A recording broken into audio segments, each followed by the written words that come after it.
தந்தை, மகன், தூய ஆவியின் பெயராலே ஆமேன். மூவொரு கடவுளுடைய அருளும் ஆசீரும் பாதுகாப்பு வழி நடத்துதலும் உங்களோடு இருப்பதாக. பொதுக்காலம் 9வது வாரம் புதன்கிழமை. இயேசுவில் என் அன்பு சகோதர சகோதரிகளே, நாம் ஒவ்வொருவரும் கடவுளுடைய மக்கள். கடவுளுடைய அருளால், அவருடைய இரக்கத்தினால் தேர்ந்தெடுக்கப்பட்ட மக்கள். 1 பேதுரு 2:9 நாம் பார்க்கின்றோம் அல்லவா? நாம் ஒவ்வொருவரும் கடவுளால் தேர்ந்தெடுக்கப்பட்டவர்கள். அரச குருத்துவ திருக்கூட்டம், கடவுளுக்கு சொந்தமான மக்கள் என்று சொல்லப்படுகின்றது. எதற்காக கடவுள் நம்மை திருமுழுக்கின் வழியாக தேர்ந்தெடுத்திருக்கின்றார், அழைத்திருக்கின்றார்? இருளிலிருந்து வியத்தகு ஒளிக்கு உங்களை அழைத்து அவருடைய மேன்மையான செயல்களை அறிவிப்பதே உங்கள் பணி என்று சொல்லப்பட்டிருப்பதை போல, கடவுளிடமிருந்து நாம் பெற்றுக்கொண்ட நன்மைகளை பிறருக்கு அறிவிப்பதற்காக, இயேசுவிடமிருந்து பெற்றுக்கொண்ட நன்மைகளை நாம் பிறருக்கு சொல்லி காட்டுவதற்காக நாம் ஒவ்வொருவருமே அழைக்கப்பட்டிருக்கின்றோம். அன்பு சொந்தங்களே, இந்த அழைப்பின் பின்னணியிலே இன்றைய வார்த்தையை நாம் சிந்திக்கின்ற பொழுது, தீமோத்தேயுவுக்கு எழுதிய முதல் 2 திருமுகங்கள் மற்றும் தீத்துவுக்கு எழுதிய திருமுகங்கள் அனைத்தும் மேய்ப்பிப்பணி திருமுகங்கள் என்று அழைக்கப்படுகின்றன. இந்த திருமுகங்களிலே தீமோத்தேயுவுக்கும் தீத்துவும் திருச்சபையின் ஆயர்களாக புனித பவுல் வழியாக நியமிக்கப்படுகின்றார்கள். அத்தகைய நிலையிலே உயர்த்தப்பட்ட அவர்களுக்கு தன்னுடைய மடல் வழியாக அறிவுரை கூறுகின்றார் பவுலடியார். எவ்வாறு இறை மக்களுக்கு பணி செய்ய வேண்டும், தன் வாழ்விலை வருகின்ற நற்செய்தி வாழ்விலை வருகின்ற துன்பங்களை எவ்வாறு எதிர்கொள்ள வேண்டும் என்று சொல்லி அவர்களுக்கு துணிவு கொடுப்பதாகவும் அமைந்திருக்கின்றது.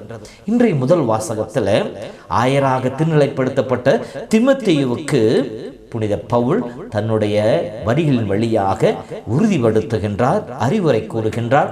அவருடைய மேய்ப்பு பணியினுடைய கடமைகள் என்ன என்பதையும் எடுத்துச் சொல்வதாகவும் அமைந்திருக்கின்றது. அன்பு சகோதரமே, அழைப்பு என்பது, அர்ச்சிப்பு என்பது எப்படி நடக்கும் என்பதை மிக தெளிவாக பவுல் சொல்லி காட்டுகின்றார். உங்கள் மீது என் கைகளை விரித்து உங்களை நான் திருநிலைப்படுத்தினேன் என்று சொல்லுகின்றார்.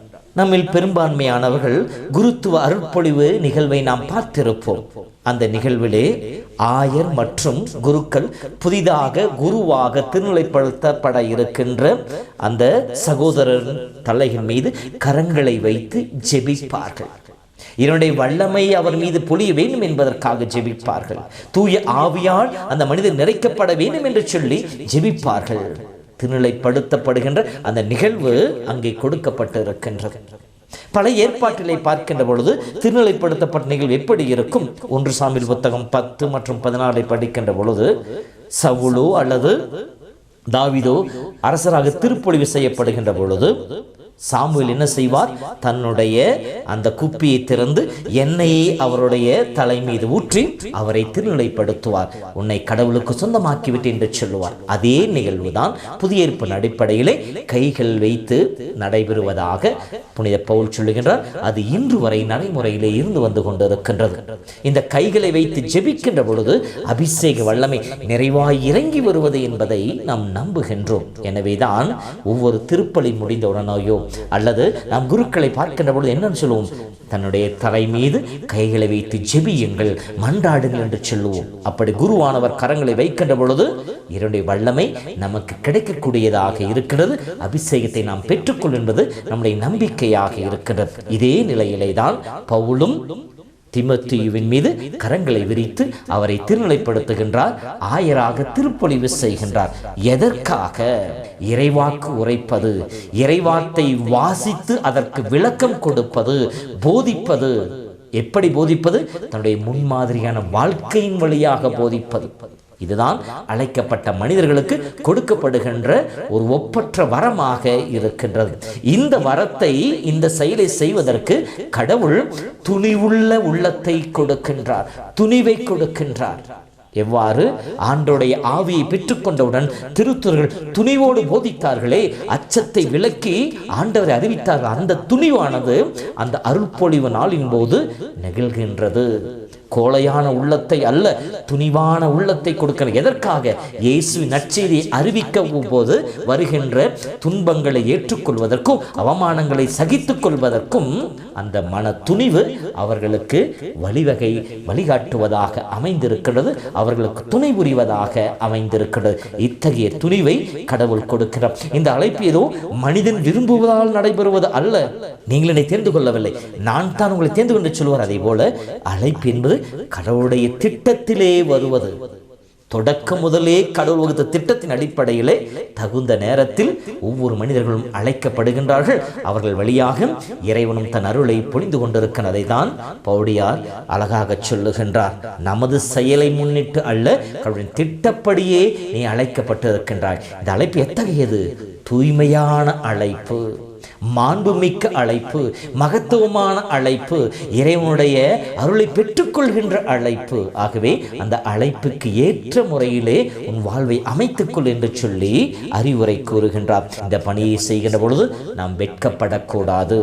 இயேசுவின் பெயரை பொது இடங்களில் சொல்வதற்கும் இயேசுவின் நாமத்தை நாம் சொல்லி உச்சரிப்பதற்கும் போதிப்பதற்கும் நாம் வெட்கப்படக்கூடாது. ஒரு சில நேரங்களிலே நாம் போதிக்கின்ற போது வருகின்ற துன்பங்களையும் துயரங்களையும் துணிவோடு எதிர்கொள்பவர்களாக இருக்க வேண்டும் என்று சொல்லுகின்றார். இப்படி நாம் வாழ வேண்டுமெனில் நம்முடைய அழைத்தலிலே நாம் உறுதியுள்ளவர்களாக இருக்க வேண்டும், தனிப்பட்ட அனுபவம் பெற்றவர்களாக இருக்க வேண்டும். கன்விக்ஷன் என்று சொல்லுவார்கள். என் அழைத்தலிலே நான் முழுமையாக என்னை கரைத்துக் கொள்ளுகின்ற பொழுது இது வருகின்ற துன்பங்களையோ அல்லது அவமானங்களை கண்டு நான் சோர்ந்து போக மாட்டேன். பவுலடியார் சொல்லுகின்றார், என்னில் வந்த துன்பங்களை கண்டோ எதிர்ப்புகளை கண்டோ நான் அவமானம் அடையவில்லை. காரணம், நான் என்னை அழைத்தவர் யார் என்பதை நான் நம்பி இருக்கிறேன். அவர் எப்படிப்பட்டவர் என்பது தெரியும். அவர் கொடுத்த வாக்குறுதியை ஒருபோதும் பின்வாங்காது என்று எனக்கு தெரியும். ஆகவே அந்த உறுதியானது அவர் வாழ்விலே வருகின்ற எல்லா தடைகளையும் தாண்ட அவருக்கு துணை புரிந்தது. அதே அறிவுரைத்தான் தீமோத்தேயுவுக்கும் பவுல் சொல்லுகின்றார். உன்னை அழைத்தவர் நம்பிக்கைக்குரியவர், உன்னை அழைத்தவர் உண்மையுள்ளவர். ஆகவே அவரில் நம்பிக்கை கொண்டு நட என்று சொல்லுகின்றார். இந்த கன்விக்ஷன், இந்த மன உறுதி நம்முடைய வாழ்விலே வருகின்ற பொழுது நம்முடைய அழைத்தலும் நம்முடைய வாழ்வும் உண்மையிலேயே ஆசீர்வாதம் உள்ளதாக இருக்கும். இதோ அழைக்கப்பட்ட மனிதர்களுக்கு மட்டுமல்ல, திருநிலைப்படுத்தப்பட்ட மக்களுக்கு மட்டுமல்ல, மாறாக திருமுழுக்கின் வழியாக நாம் ஒவ்வொருவருமே பொது குருத்துவத்திலே பங்கெடுத்திருக்கிறோம். நாம் திருநிலைப்படுத்தப்பட்டிருக்கின்றோம், நாம் அர்ச்சிக்கப்பட்டிருக்கின்றோம். நம்முடைய உச்சன் தலை மீது குருவானவர் தண்ணீரை ஊற்றி தந்தை மகன் தூய ஆவியின் பெயரால் நாம் உனக்கு திருமுழுக்கு கொடுக்க என்று சொல்லி நம்மை கழுவி நம்முடைய உச்சன் தலையிலும் நம்முடைய இதயத்தின் மீதும் தைலத்தால் அபிஷேகம் செய்யப்படுகின்ற பொழுது நாமும் திருப்பொழிவு பெற்றவர்களாக இருக்கின்றோம். எதற்காக? கடவுளை போதிப்பவர்களாக, கடவுளுக்கு சான்றுபவர்களாக, கடவுளை பிறருக்கு அறிவிப்பவர்களாக, நம்முடைய கிறிஸ்துவ வாழ்வில் வருகின்ற எல்லா தடைகளிலும் உறுதியோடு இருந்து ஆண்டவர் என்னில் இருக்கின்றார், என்னை அழைத்த இறைவன் எனக்கு துணை புரிகின்ற நம்பிக்கையிலே வாழ்வதற்காக. அத்தகைய வாழ்வு நாம் வாழ்கின்ற பொழுது கடவுள் நம்மை மேன்மையின் பாதைக்கு அழைத்து செல்வார். நாம் ஒவ்வொருவரும் மேன்மையான அழைத்தலை பெற்றிருக்கின்றோம். கடவுள் நம் வாழ்வில் செய்த மகத்துவமான காரியங்களை இந்த நாளிலே நம்முடைய சொல்லாலும் செயலாலும் நம்மோடு இருக்கின்ற மக்களுக்கு அறிவித்து கடவுளின் புகழை பரப்புவோம். ஆண்டவங்களோடு இருப்பாராக. எல்லாம் வல்ல இறைவன் தந்தை மகன் தூய ஆவியின் பெயராலே ஆமேன்.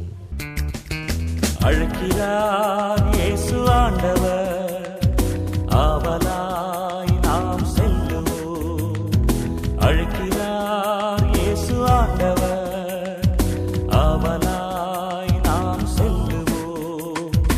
அவர் பலியினில் கலந்திட, அவர் ஒளியினில் நடந்திட, அவர் பலியினில் கலந்திட, அவர் ஒளியினில் நடந்திட, சாட்சிகளாய் என்றும் வாழ்ந்திட இந்நாளிலே அழைக்கிறார் இயேசு ஆண்டவர், ஆவலா